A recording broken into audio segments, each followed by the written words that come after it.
Il y a très longtemps, dans les terres chaudes de Canaan, vivait Abraham avec sa femme Saraï. Saraï était stérile, et l'espoir d'avoir un enfant s'amenuisait avec les années. Dans sa douleur, elle proposa à Abraham d'avoir un enfant avec sa servante égyptienne, Agar. Abraham accepta, et Agar tomba enceinte. Mais dès qu'elle sut qu'elle portait un enfant, Agar regarda sa maîtresse avec mépris. Saraï, blessée et humiliée, accusa Abraham et traita Agar durement. Alors, Agar s'enfuit dans le désert. Là, près d'une source d'eau, l'ange de l'Éternel lui apparut.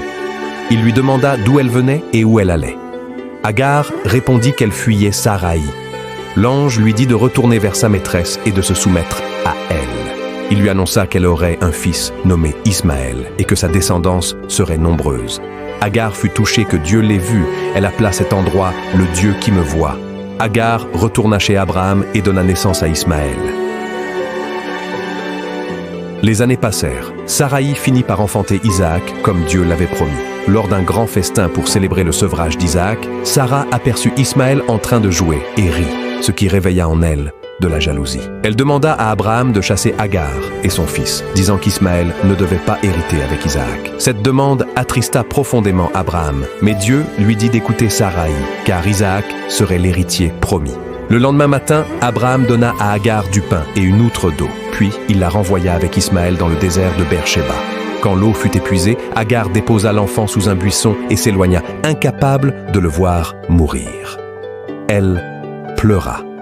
Mais Dieu entendit les pleurs de l'enfant.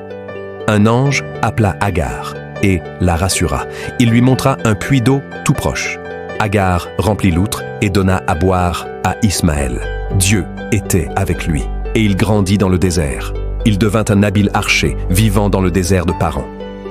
L'histoire de Agar et Ismaël nous montre que même lorsque les hommes nous rejettent, Dieu, lui, ne nous abandonne jamais. Agar était une esclave, étrangère, méprisée et chassée. Mais Dieu l'a vue, il lui a parlé et il a pourvu à ses besoins. Il a entendu les pleurs de son fils dans le désert et a ouvert une source d'eau là où il n'y avait plus d'espoir. Peu importe qui tu es, d'où tu viens ou ce que tu traverses, Dieu te voit, il entend tes cris et il a un plan pour toi. Même dans les déserts de la vie, il peut faire jaillir une source.